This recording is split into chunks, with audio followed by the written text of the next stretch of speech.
China has lent billions to governments around the world. A lot of these loans were given in secret. We're calling them China's hidden loans. And they're burning a hole in the pockets of the borrowers. If China's economy collapses, these countries will all suffer. And that's just part of the problem. Hidden debt hurts all of these countries. Let me give you the example of Indonesia here. Indonesia wanted to build a railway line, so it borrowed money from China. It was a very bad idea. Indonesia is learning the hard way. It took $4.5 billion from China for this railway line. The project was launched in 2015. 6 years later, the cost of the project has shot up to well over $8 billion, from $4.5 to $8 billion, almost double of what was initially agreed. Now, what do? You cannot abandon the project midway. So Indonesia is dipping into its own state budget to pay for this railway line. And this could be just the beginning of its troubles. Most of the money Indonesia has borrowed from China is off the books. It is hidden debt. It is not reflected in official books. Officially, Indonesia owes China close to $5 billion.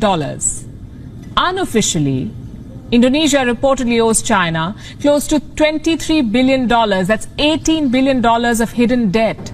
78% of Indonesia's debt to China is hidden.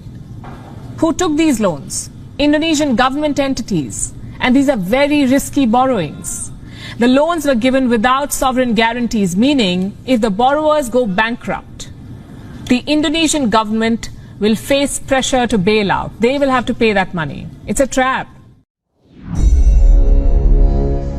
Ketika berita dari India ini menyebar, maka sebenarnya ada banyak pelajaran bernegara yang bisa kita ambil hikmahnya dari informasi tersebut. Salah satunya, mengapa masih membangun dengan hutang dan minusnya APBN atau state budget di cover pakai hutangan. Oke, kita jelaskan kalau pejabat keuangan mengatakan dalam pertahanan argumennya tentunya bahwa hutang Amerika kan lebih besar dari hutang Indonesia, atau hutang Jepang itu lebih besar dari hutang Indonesia. Sesungguhnya kalimat itu tidak salah. Sungguh tidak salah. Itu adalah fakta. Yang jadi masalah adalah banyak masyarakat yang tidak paham dunia keuangan. Maka kalau dilihat secara angka, maka hutang Amerika memang ribuan kali dari hutang Indonesia. Ya bener. Tapi sekali lagi nih ya, tapi hutang Amerika itu pakai dolar, pakai mata uangnya sendiri. Hutang pemerintah Jepang juga besar. Tetapi hutang Jepang terbesar, negara Jepang hutangnya adalah ke lembaga keuangan mereka sendiri. Obligasi pemerintah Jepang atau government bond, lembaga asuransi Jepang, dan lain sebagainya. Alias hutang mereka terbesar adalah dalam bentuk yen.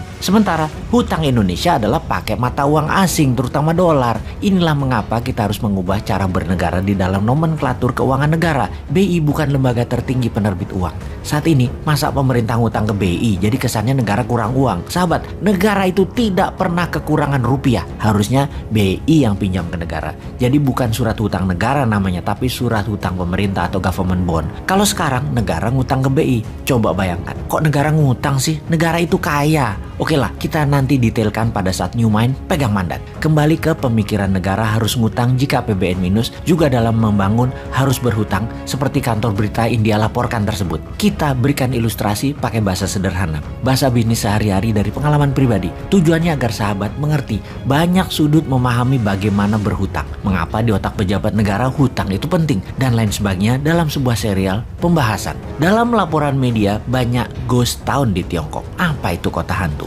Kota atau gedung ratusan yang dibangun namun tidak ada isinya. Tiongkok memang membangun apapun melebihi apa yang dibutuhkan, atau dalam bahasa umumnya over investment. Namun hal ini memang disengaja. Kita jelaskan sederhananya. Mereka membangun rumah, pabrik besar-besaran. Dana ada yang pakai printing money, ada yang pakai pinjaman asing. Kita bicarakan yang pakai dana asing yang setiap bulan harus nyicil. Itu kita detailkan sekarang. Ketika sudah setengahnya menyicil, maka Tiongkok harus mencari negara lain untuk dibuang asetnya ke negara lain tadi, sehingga hutang mereka bukan menjaminkan aset Tiongkok, tetapi menjaminkan aset dari negara lain. Oke, masih belum paham? Kita teruskan. Katakan Tiongkok pinjam dolar Amerika dengan jaminan proyek mereka di Tiongkok. Mereka perlu dolar karena dolar mata uang multi currency yang berlaku di 97% negara dunia dan menjadi alat bayar 70% transaksi dunia. Cara mengambil dolar adalah dengan meminjam dolar dan menjaminkan aset negara. Misalnya, perumahan yang jumlahan ribuan tower itu. Di sini dolar masuk ke Tiongkok, membuat devisa Tiongkok naik atas dolar. Lalu Tiongkok mulai membangun. Setelah membangun di dalam Tiongkok yang asetnya kekunci tadi harus membangun ke negara lain. Sekali lagi, harus membangun membangun ke negara lain. Nah, karena itu Tiongkok punya 3 cara untuk menaklukkan sebuah negara yang telah Bosman ulang-ulangi ceritanya berkali-kali. Setelah takluk, maka negara yang pejabatnya terbeli, medianya terbeli, dan politikusnya terbeli, mulailah dikendalikan negara tersebut. Disuruhnya membangun, dibangunin tepatnya, dan untuk proyek manapun harus bayar pakai dolar Amerika. Ini sebagai modal mereka bayar hutang dolar dan memenuhi kebutuhan dolar Tiongkok. Negara tersebut bahkan harus over investment. Katakanlah negara tersebut adalah Papua Nugini. Jalan tol, jembatan, rel kereta api keliling Papua Nugini, 3 lapis kalau perlu, pelabuhan udara, pelabuhan laut, bangun kota, pusat industri, dan pusat ekonomi, bahkan ibu kota kalau perlu dibangun baru.